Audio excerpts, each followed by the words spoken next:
Olá, sejam bem-vindas, sejam bem-vindos. Hoje a gente vai ter uma conversa sobre política, mas muito além do discurso partidário. Eu sou Pedro Luiz. E eu sou Alexandre Ferreira. Alexandre, hoje nós decidimos ser polêmicos. Hoje resolvemos falar de política em um ambiente, em um país que está tão com os nervos à flor da pele quando se fala de política. Nós arriscamos. Aliás, arriscar é a nossa praia. E nós vamos arriscar dessa vez falar de política, mas ir além daquilo que a gente considera e perceber que você faz muito mais política do que você imagina, de que a política faz muito mais parte do seu dia a dia do que você pode estar pensando. Política não tem a ver só com candidatos, não tem a ver só com ocupantes de cargos públicos, a política tem a ver com viver na cidade, mas acho que já estou falando demais, né, Alexandre? Não, tá muito bem, é isso mesmo. Nós seremos polêmicos, talvez nem tanto, mas mais polissêmicos, para que você possa abrir um pouco aí o seu pensamento e não ficar com medo, nem com ranço. Meu Deus, lá vem aquele papo chato que ninguém pode falar, nem política, nem futebol, nem religião. Aqui a gente se mete a falar de tudo e, bom, tomara que você entenda aí que o que a gente quer mesmo é que você se abra para outras formas de enxergar algumas coisas que não são assim tão determinadas como muitas pessoas querem que você pense. Ô Alexandre, você fala difícil, o que é polissêmico? Polissêmico é quando uma coisa tem mais de um sentido. E polissêmico tem ligação com política? Não fala, deixa mais pra frente. É o João Kleber agora, para tudo. Antes de tudo, Alexandre, a gente tem jogo hoje. O jogo hoje é meu, tá bom? Vamos nessa. Criei um jogo especial pra você hoje. O nome dele é... Não, a gente já jogou esse, que é o jogo chamado Lá na Grécia. Lá na Grécia, muito Lá bem. na Grécia. Se você ouvir a primeira vez, Lá na Grécia é um jogo em que, de repente, somos transferidos para a Grécia e lá somos submetidos a realidades antes jamais pensadas. Alexandre, vamos lá para a primeira? Vamos nessa, eu tô com medo, mas vamos, vai. Vamos lá. Lá na Grécia, você prefere, por 10 anos, ter que andar com a batina, sabe aquele tecido, aquele que esquenta para chuchu? Sei, aquele tecido terrível, e você só pode andar de batina. Não pode andar de colarinho clerical, não, é batina o tempo inteiro. Não importa a temperatura que estiver, é só aquela batina. Tendo calor excessivo, chuva, você só pode usar uma batina e só aquela batina. Não importa a situação. Essa é a primeira, tá? Tá. Tá fácil. A segunda é, por 10 anos, você ter que celebrar a missa sem usar nenhum paramento litúrgico.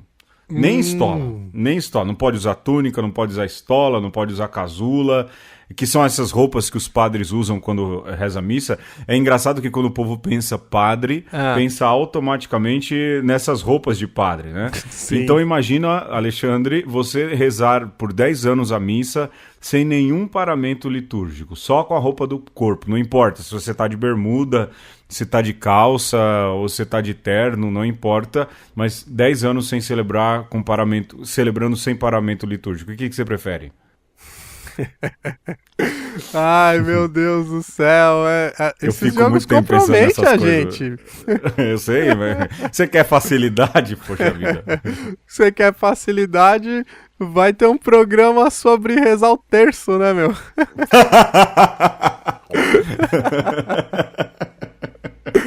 Ai, ó, a polêmica já começou. Vamos lá, Alexandre. Muito bem. Eu, sem pensar duas vezes, celebraria 10 anos sem paramento nenhum. Sem paramento nenhum? Sim. Você quer justificativa? Lógico. Você não prefere usar a batina o tempo Não, todo? primeiro, porque como eu fiz uma experiência fora do Brasil, de morar na Europa no tempo dos estudos, eu sei, Pedro, por que inventaram esse negócio de batina. Porque eles não estavam na América do Sul. É pro frio, não é, batina? Com certeza, a batina é muito mais uma roupa pro frio do que uma roupa para esse tempo que a gente vive. Então, e quando você fala do tecido, é geralmente o tecido que o pessoal faz as batinas, né? E você sabe que eu tenho uma outra teoria?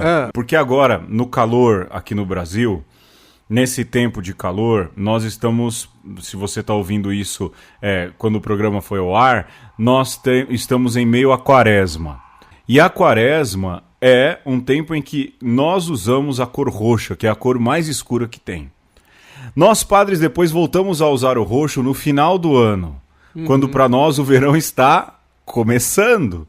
Mas na Europa, de onde vieram, é o contrário. Tanto essa época o frio está terminando, não é isso? E lá no final do ano, quando aqui está entrando o verão e o calor já começa, lá o frio está chegando. Então usar o roxo nessa época, eu fico pensando, não é fácil usar roxo na Europa. Claro. Lá no lado de cima, né? A gente aqui vai sofrendo, não é verdade? Faz todo sentido. Eu só entendi isso quando eu passei esse frio tremendo lá do outro lado do Atlântico. Eu falei, agora tudo faz sentido. Agora eu entendo a batina, né? E agora quando eu chego numa loja de paramentos e a mulher chega pra mim e fala, olha, esse tecido é italiano. Aí eu falo assim, então não serve. Não serve porque eu tô no Brasil. Eu quero tecido panamenho. Quero um tecido do Caribe, né? Sim, porque eu sei que vai ser bem levinho. E tem o outro lado da coisa. Por que eu ficaria 10 anos sem nenhum paramento? Porque, Pedro, geralmente quando isso acontece, né, dos padres, isso está acontecendo nesse exato momento, geralmente isso acontece quando a igreja está numa situação de perseguição, né? Exato. E um caso que é muito emblemático é o Cardeal Vantuan, que celebrou muito tempo, na cadeia, né? Mas também você imagina que na China, muitas vezes isso acontece, e tantas outras situações de perseguição da igreja que o padre ele não pode se identificar, né? Porque sem dúvidas. Corre risco de morte se assim o fizer.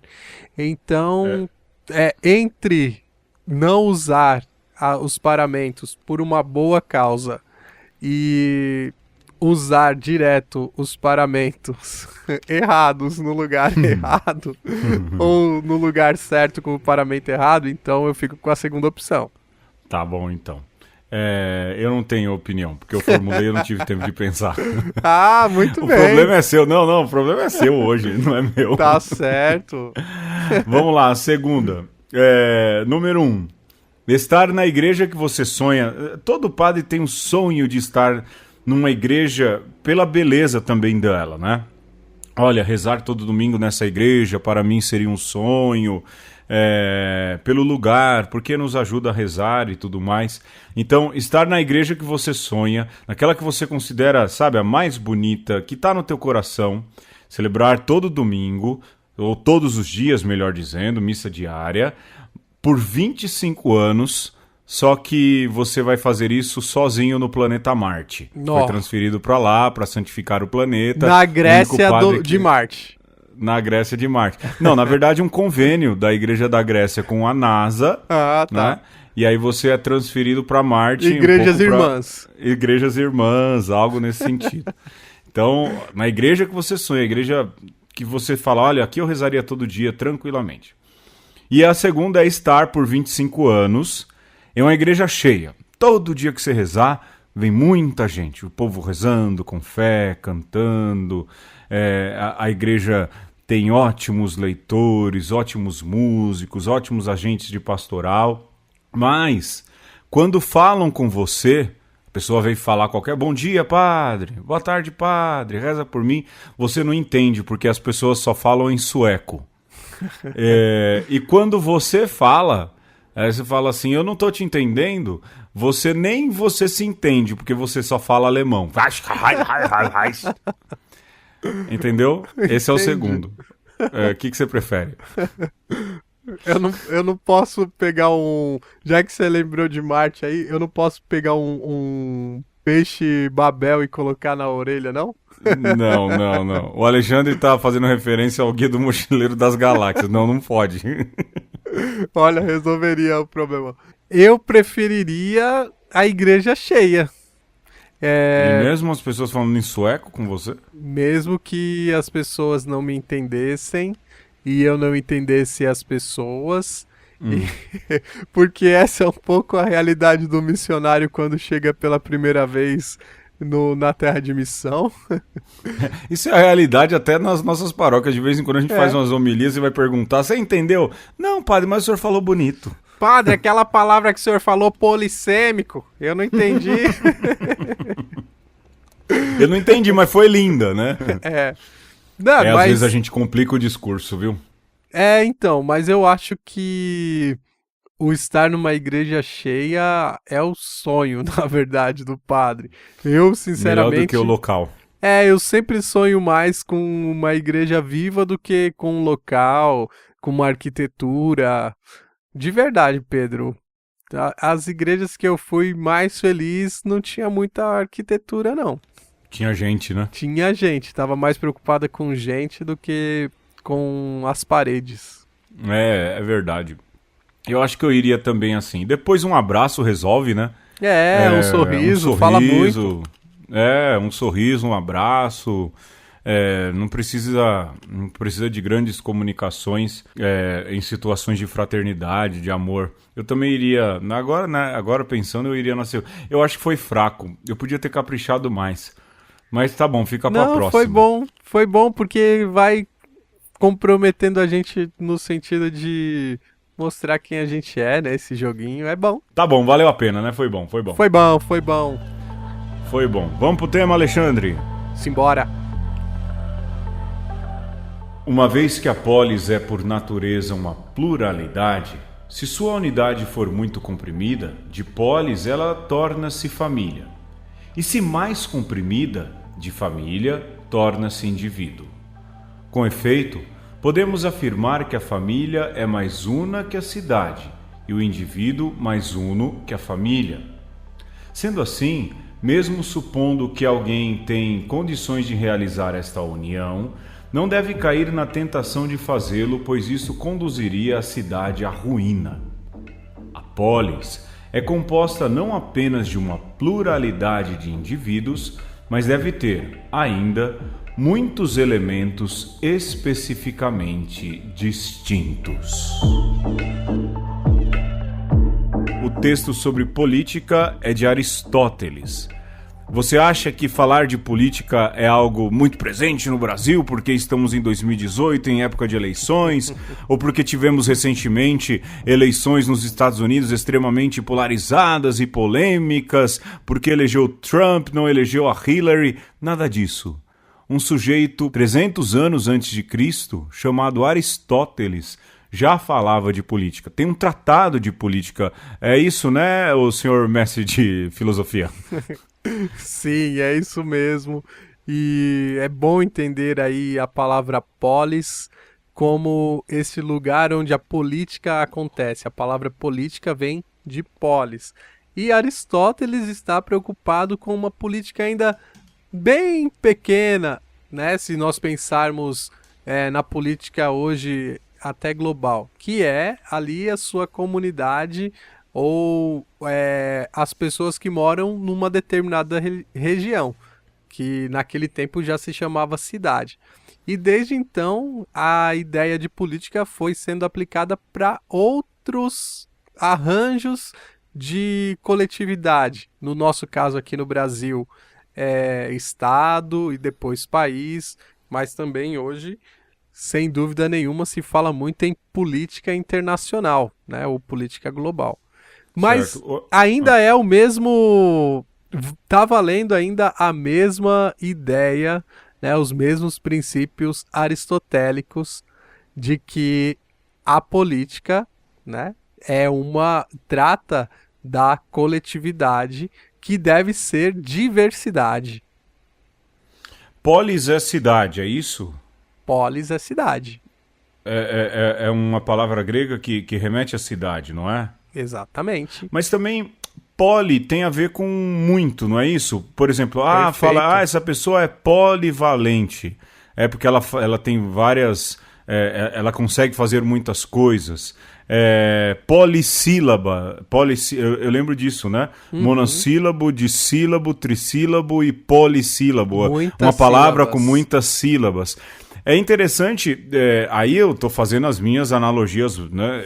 Porque a polis, que é cidade, significa também que ela é o lugar de muitas coisas, de muitos pensamentos. É um lugar de diversidade, é isso, não é? Acho que a equivalência desses nomes acabam dizendo isso. A polis é um lugar em que a diversidade se faz presente. Tem uma tensão que é muito natural quando a gente fala nesse poli, porque você usa uma palavra para determinar um grupo, ou seja, ao mesmo tempo que determina este muitos, se refere também a uma unidade, né? De alguma forma, quando a gente usa este é um grupo político ou esta é uma região que tem um determinado governo, isso significa que essa pluralidade, ela deve formar também uma unidade. E essa tensão, ela tem que existir todo o tempo, né? E nós poderíamos dizer que esse é um grande problema quando a gente fala de política, que muitas vezes a gente quer prescindir, né? Ou seja, a gente quer deixar de lado ou a pluralidade ou quer deixar de lado a unidade. Né? É interessante. Uma unidade, que é a cidade, por exemplo, pensa na sua cidade aí de onde você ouve. São Paulo, Fortaleza, não sei, fala aí uma outra cidade. Caruaru. Caruaru, poxa, que tem a feira, que tem tudo no mundo, né? De tudo que há no mundo. Ou seja, do lugar que você está.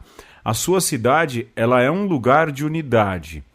Porque a cidade onde você está, sendo essas que eu falei, ela acaba sendo um lugar de unidade que agrega uma gama enorme de diversidades.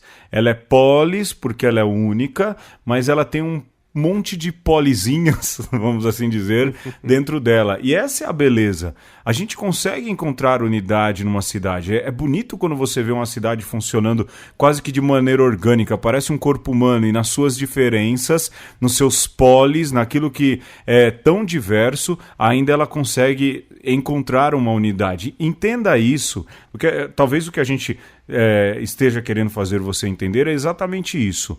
No meio de uma série de diversidades, existe uma unidade que é a cidade. Para você entender política, talvez seja mesmo melhor entender o significado daquilo que é o prefixo da palavra política, prefixo, aquilo que vem antes, que é a palavra grega polis, que dá um sentido de que é cidade, mas ela também tem uma raiz de diversidade, de muita coisa. É isso, né, Alexandre?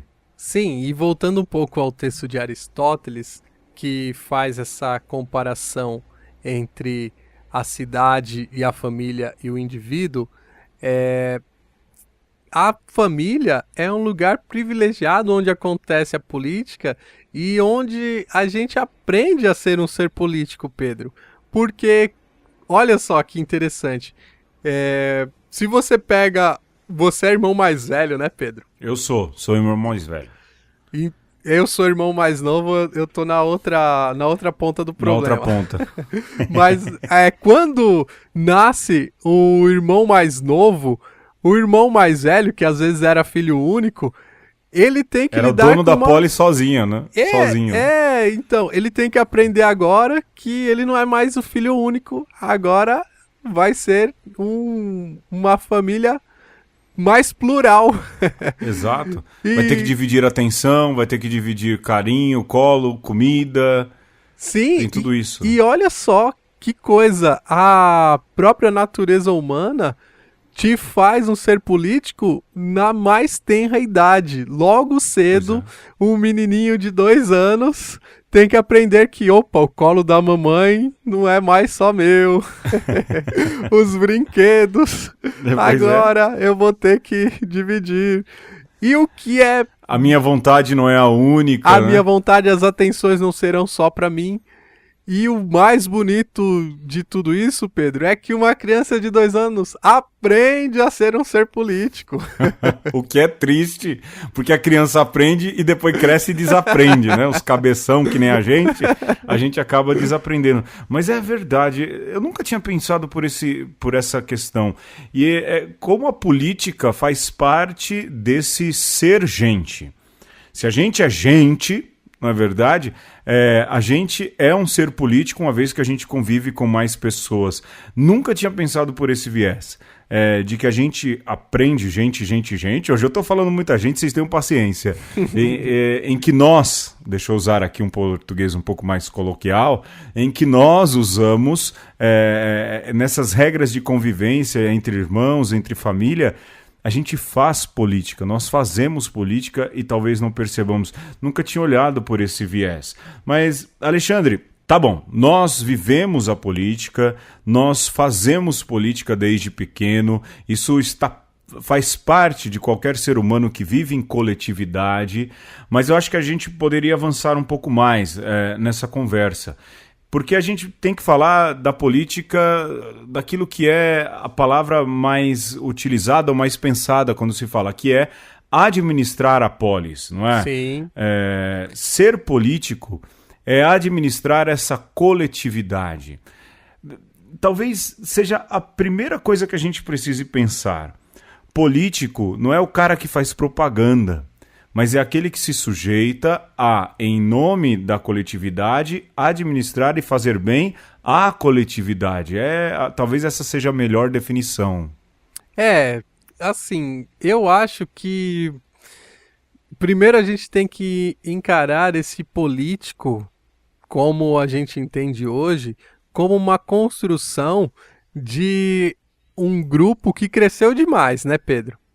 Uhum. Porque se a gente pensar que, por exemplo, no Brasil, antes da invasão portuguesa, já existia uma política acontecendo com os indígenas e ela se dava num meio tribal, o político da vila ou da oca ou da taba era o cacique, não certo. é? Aquele que administrava aquela pequena polis. Sim, e que era uma figura de autoridade que não necessariamente se impunha sobre os demais, né? Mas era respaldado, tinha sua autoridade respaldada pela sua gente.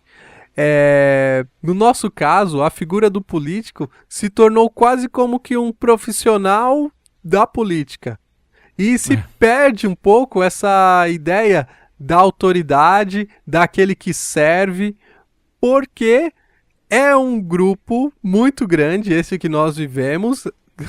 Voltando aqui a uma analogia da tribo, é uma tribo muito grande e o cacique está muito distante, Pedro.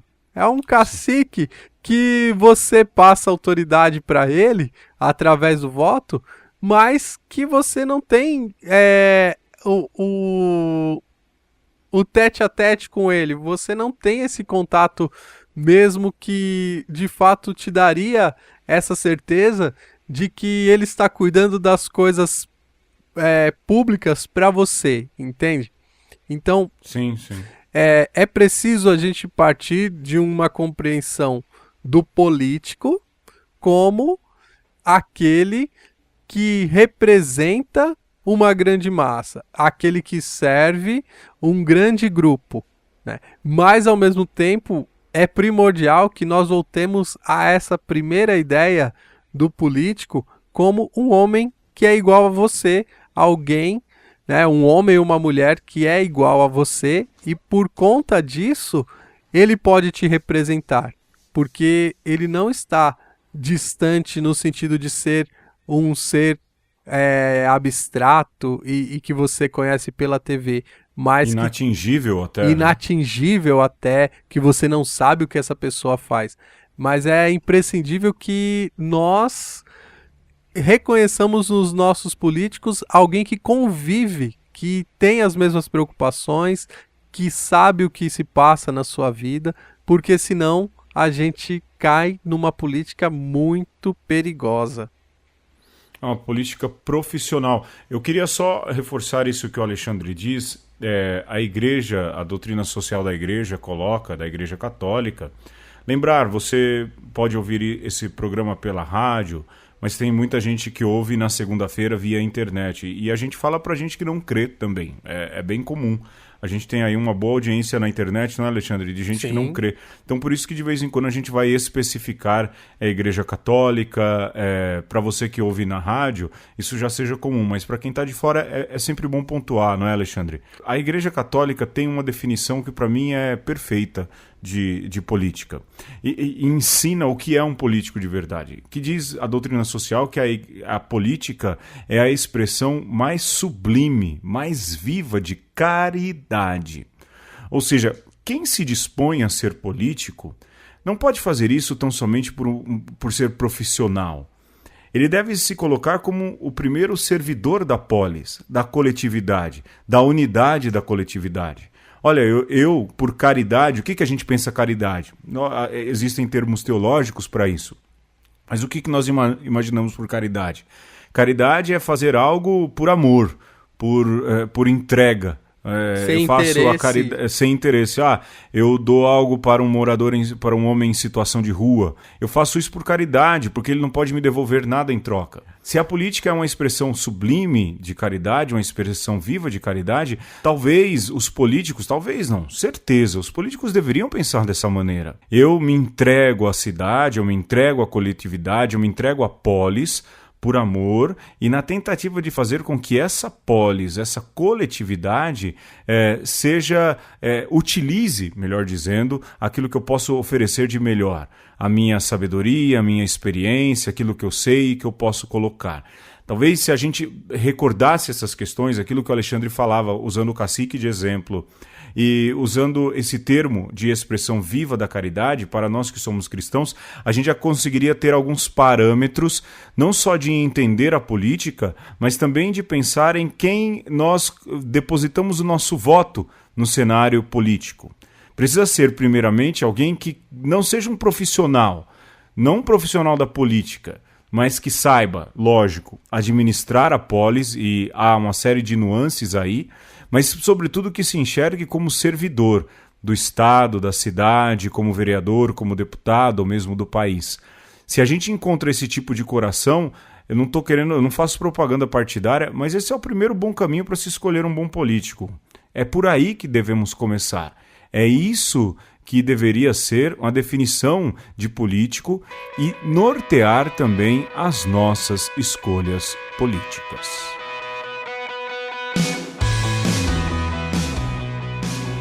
O Alexandre disse no começo do programa que nós nos tornamos políticos muito cedo. A partir do momento em que a gente começa a dividir a vida com alguém, e ele deu o exemplo ali do irmão mais novo, do irmão mais velho, nós nos tornamos políticos. A gente começa a perceber que fazemos parte de uma coletividade. Eu nunca tinha pensado dessa maneira, eu já disse isso ainda há pouco, mas há outros jeitos de se fazer política e a gente não percebe, não é, Alexandre? Viver na polis é ter atitudes políticas. Diz aí, dá alguns exemplos, você que é melhor nisso, do que é fazer política na cidade sem ser um político profissional. Então, eu volto a essa ideia que você retomou aí, Pedro, do ser político, né? O ser humano é um ser político. Se nós estamos usando a palavra polis, que é grega, nós poderíamos usar a palavra latina também, civitas, da onde vem cidade, da onde vem também a palavra cidadão. Então, quem é o ser político por excelência, além daquele do cargo? É o cidadão. Se você é cidadão... Que mora na cidade. Se você assume este ser cidadão, e no sentido de que eu pratico a civilidade, eu quero bem para esse lugar onde eu vivo, então a coisa muda de perspectiva, não é? Então, sim, a gente pode falar de ser cidadão também, enquanto eu gosto do estado de São Paulo e quero que o estado de São Paulo seja o melhor possível. Eu sou brasileiro e quero que esta nação, porque eu faço parte dela, prospere. Então, se eu não me enxergo como um ser político, ou melhor, como um cidadão, muito provavelmente eu não consigo exercer essa política cotidiana, por exemplo, de quando eu não jogo papel de bala na rua. Ou quando eu percebo que no meu bairro está precisando de alguma melhoria e eu vou lá e me mobilizo, chamo os meus vizinhos e vou até a subprefeitura, agora a prefeitura regional, e reclamo. Ou percebendo as carências do meu bairro, ou percebendo das necessidades do lugar onde eu vivo, eu vou para um conselho participativo. Mas tem outras tantas coisas que me faz um ser político ou um cidadão comprometido nessa mudança do lugar onde eu moro. Por exemplo, se eu sou um adepto do andar de bicicleta, deixo o carro em casa e... Sou eu, hein, Alexandre? Ah, tá nessa agora? Eu comprei, já chega, mas primeiro que o combustível tá muito caro. É um absurdo, é um absurdo. Olha, é um despautério o valor do combustível. Tanto eu uso mais álcool por conta da poluição. Eu acho que isso também é um ato político, né? Eu uso muito pouco gasolina, muito pouco, quase nada. Eu uso mais álcool porque é um combustível mais limpo e me dá uma certa tranquilidade não poluir o ar. Mas mesmo assim tá caro andar de carro. E como agora eu moro no Ipiranga, aqui muita ciclofaixa, muita ciclovia, e eu vou andar muito por aqui mesmo, eu comprei uma bicicleta. Eu tô querendo andar mais de bicicleta. Isso é ato político. Perfeito. E não é partidário, não é, Alexandre? Eu não sou petista nem PSDBista porque eu vou andar de bicicleta. Absolutamente que não. E não só isso, né, Pedro?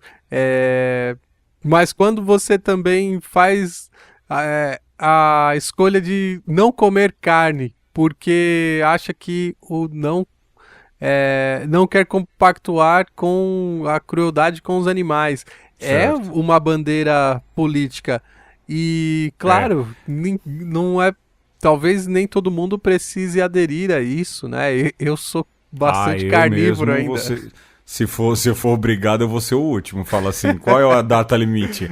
A data limite é 31 de dezembro de 2033.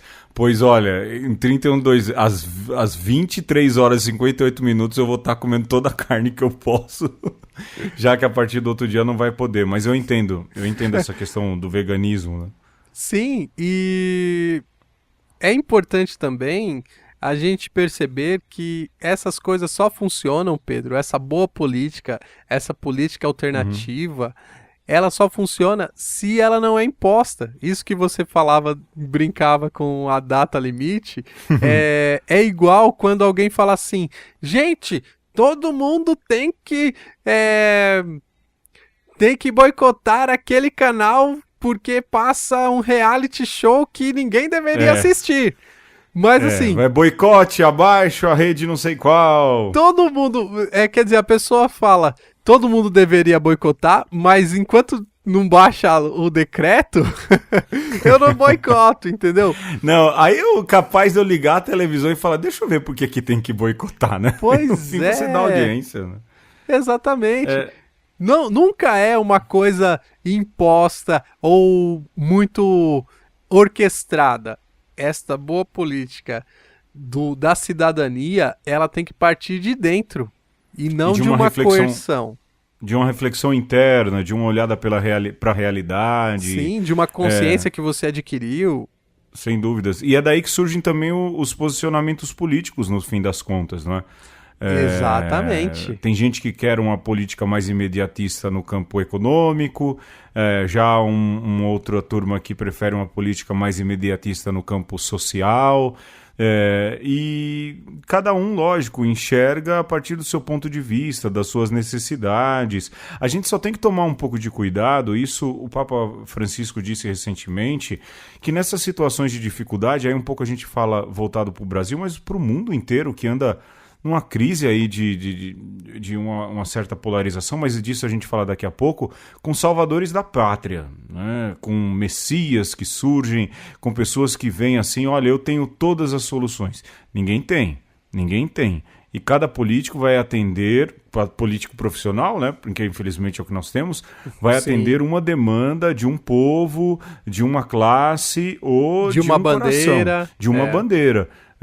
Mas não existe o Salvador. Salvador, para nós que cremos, é Jesus Cristo. Pedro. E tem gente que usa até a bandeira Jesus Cristo, não é? Sim, coloca na sigla partidária. Pois cristão, isso, aquilo outro. Eu sempre digo, desconfie um pouco. Desses que colocam cristão no nome, desconfiem. Porque de propaganda e de rótulo, todo produto é bom no rótulo, né?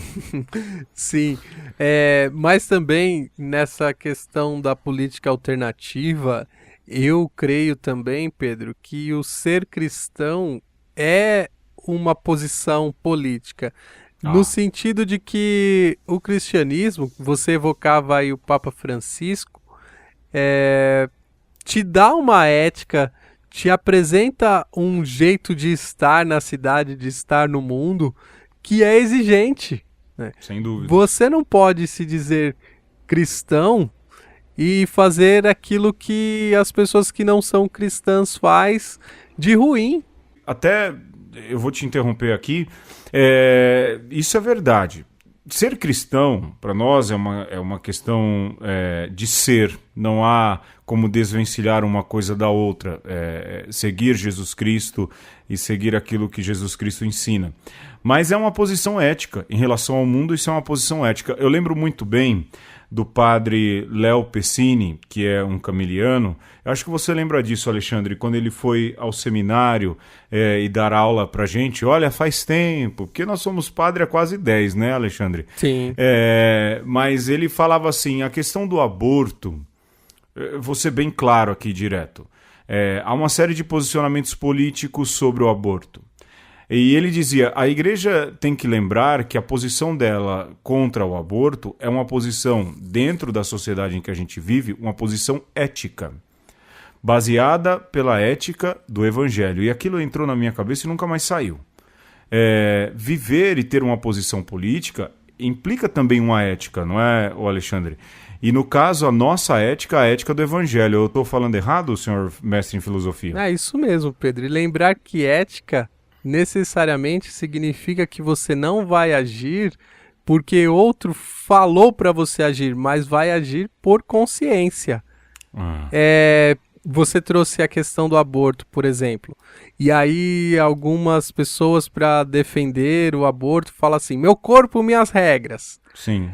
Mas, pelo amor de Deus, quem é que diria o contrário? Claro que é o seu corpo, é suas regras mesmo. Se você quer praticar um mal, que nós como cristãos entendemos como mal, via de regra, existem meios para que você faça.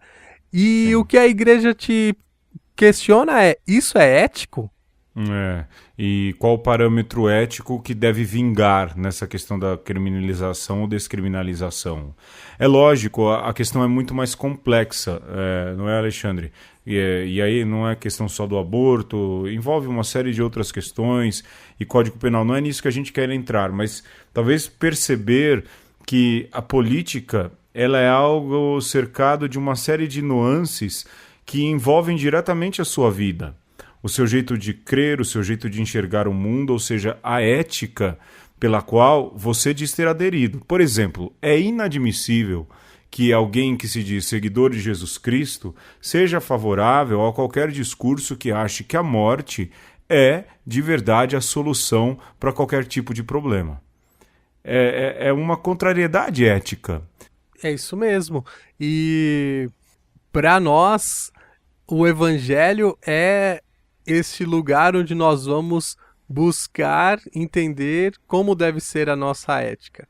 E se Jesus Cristo está dentro do contexto da lei judaica, que fala não matarás, nós, enquanto cristãos, não podemos, de alguma forma, abrir exceções àquilo Sim. que é próprio da ética cristã ou judaico-cristã, né?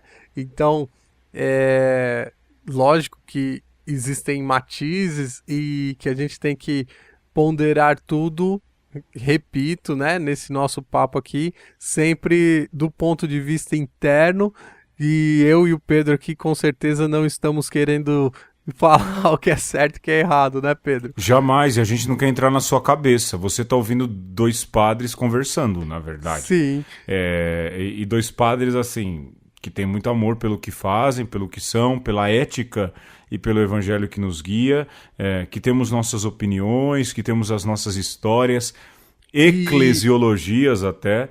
A gente não quer fazer a sua cabeça, mas... E a ponderação aqui é um pouco para que você seja coerente com aquilo que você acredita. Pelo menos, né?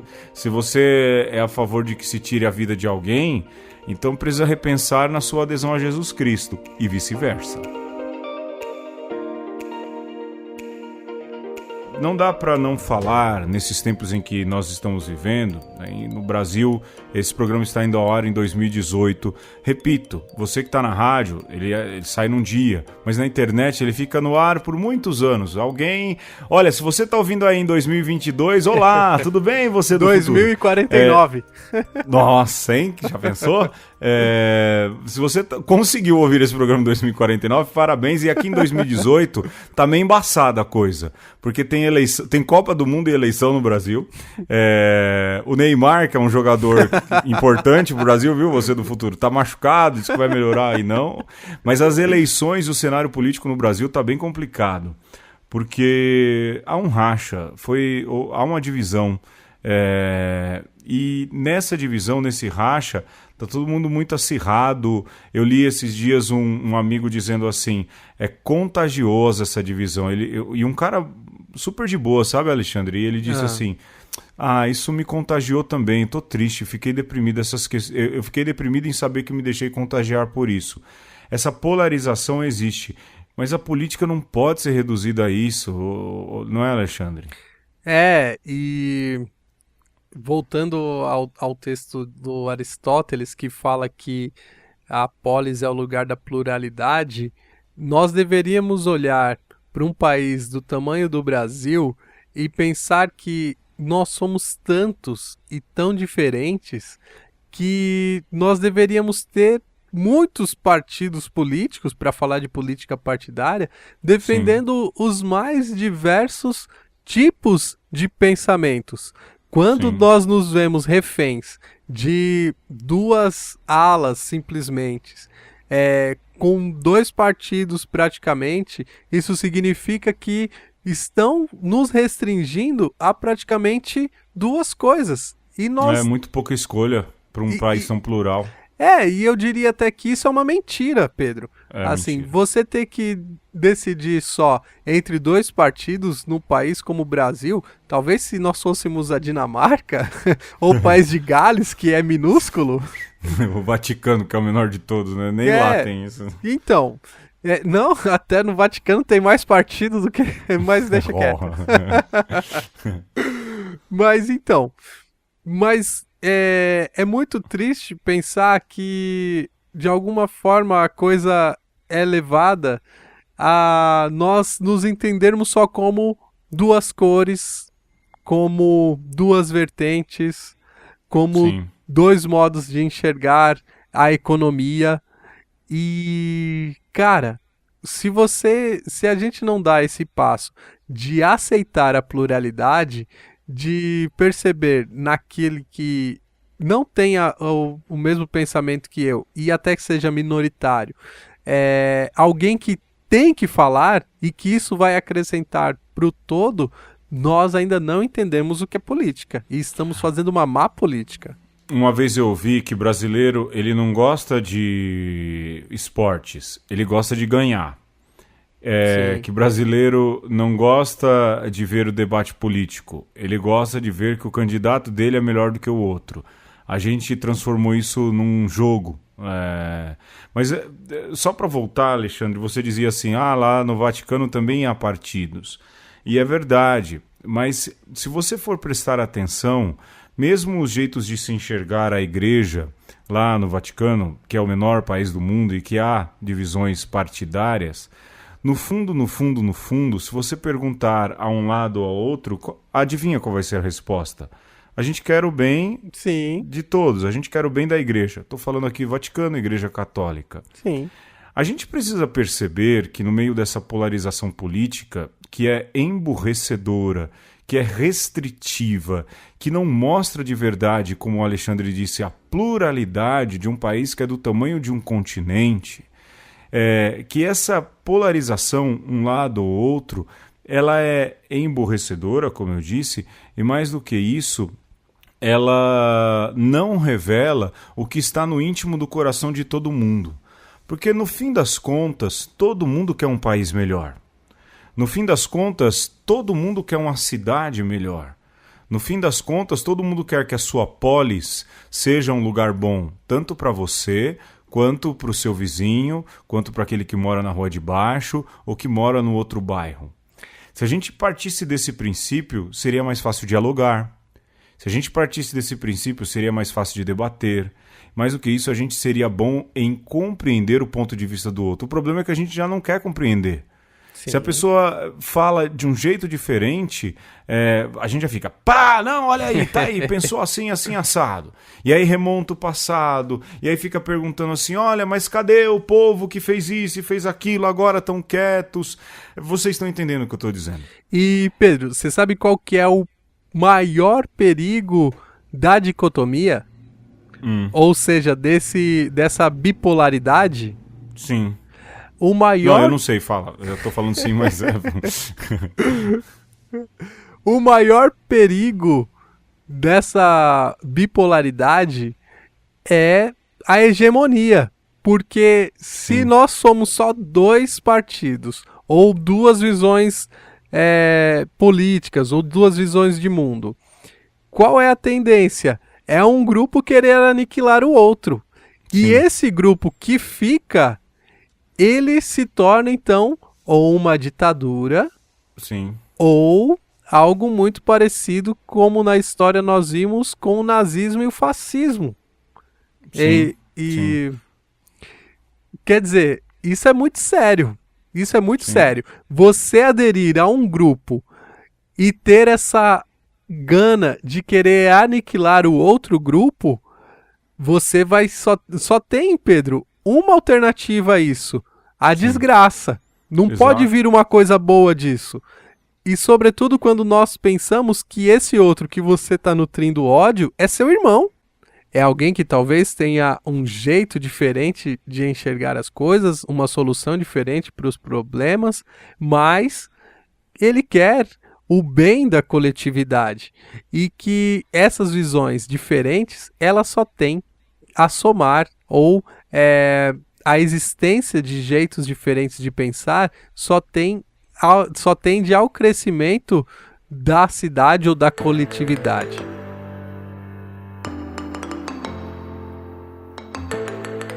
Definir também a pessoa de Jesus Cristo num espectro político é um ato político, não é?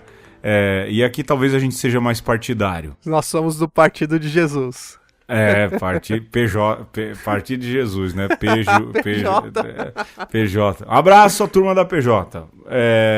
Mas não é isso. Eu dizia assim, negar que Jesus era um homem de vida política é uma posição política alienante, eu acho. Porque Jesus era sim um homem político. E mais do que isso, era um homem que tinha atitudes extremamente políticas, porque elas causavam comoções nos lugares pelos quais ele passava. Há horas em que Jesus chama um político, Herodes, de raposa.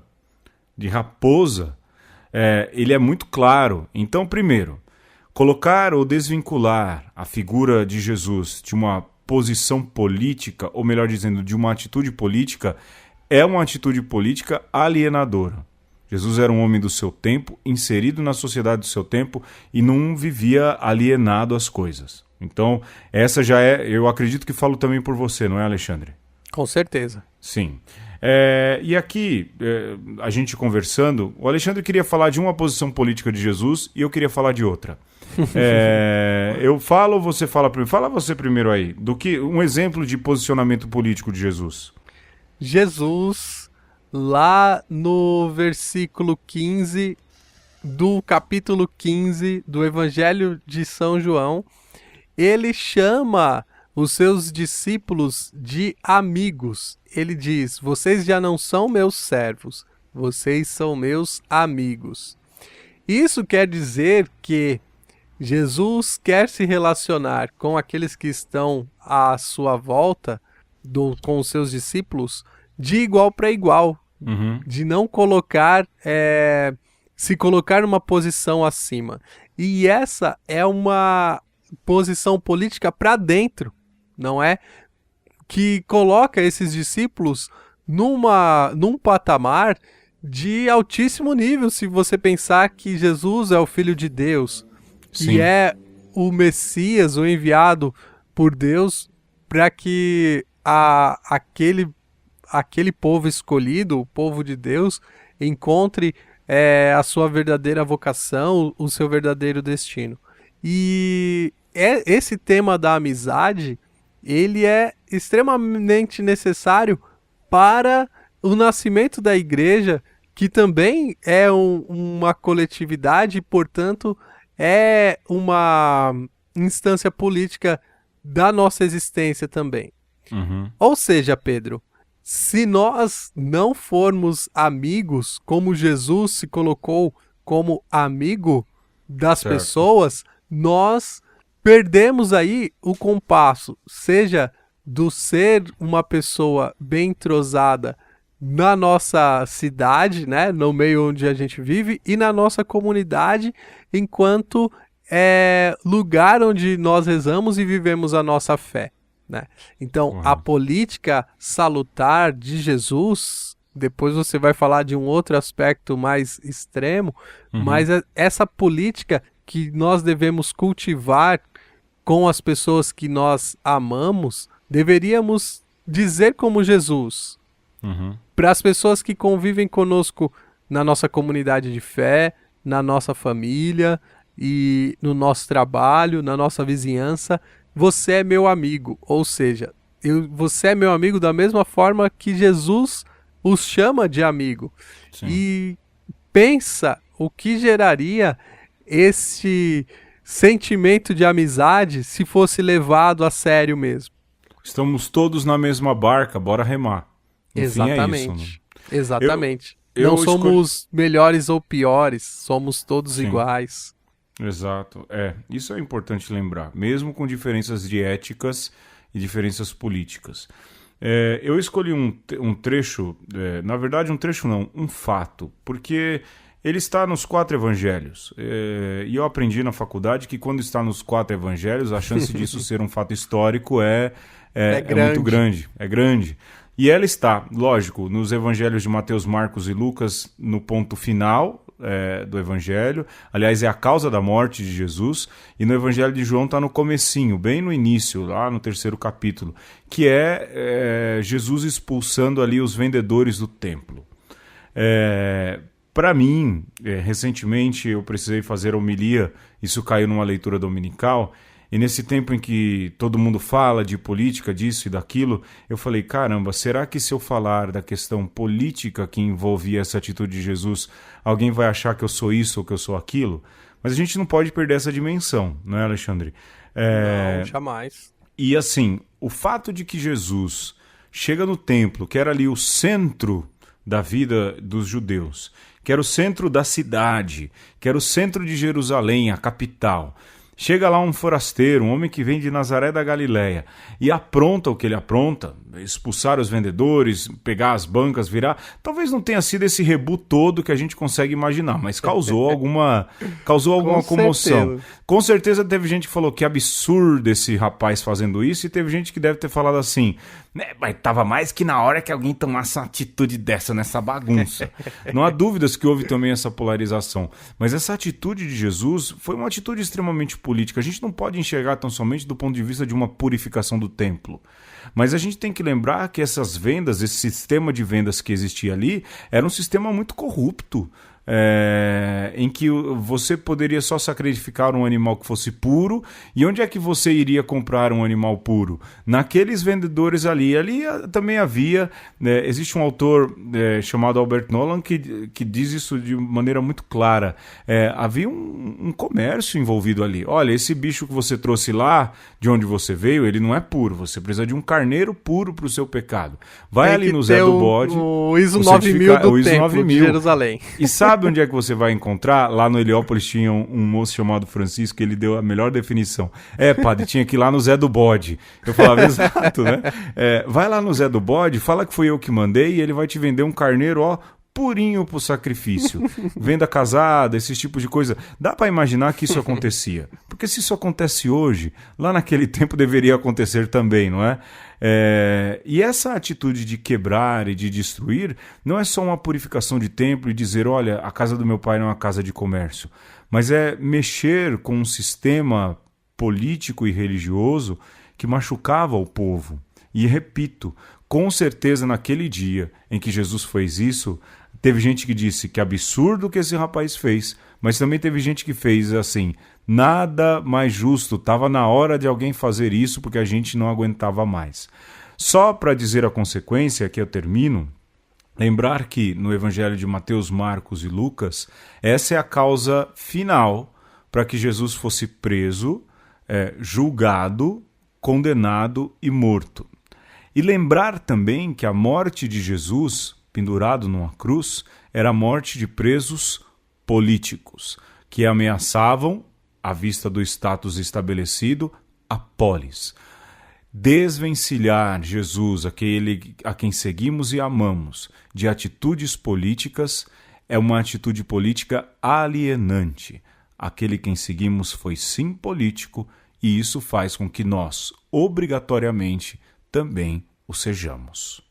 E com isso que você disse, Pedro, eu agora chego a pensar que Jesus, ele nos ensina a não fugir dos conflitos, porque alguns conflitos a gente não vai conseguir fugir mesmo. A diferença está em por que eu me coloco de um jeito que às vezes é conflitante.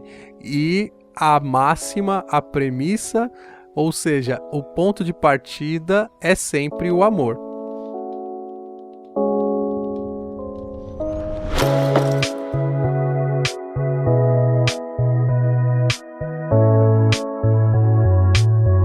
E a gente chegou ao final de mais uma conversa, dessa vez sobre política.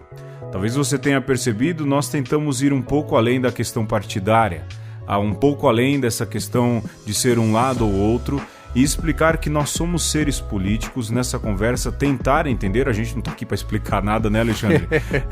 Mas tentar entender que sim, isso faz parte da nossa vida, do nosso dia a dia, tanto no ambiente menor quanto no ambiente maior. A gente queria agradecer a sua audiência, a sua paciência.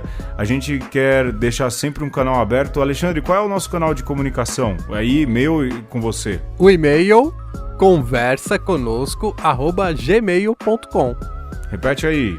conversaconosco@gmail.com. Nossa, eu me senti agora um condutor de noticiário da manhã, né? Repete, eu me senti a menina do Google agora falando. Mas agradecer muito, então, a sua paciência, a sua audiência. A gente se encontra na próxima semana. Alexandre? É isso aí, gente. Até a próxima. Um abraço. Tchau.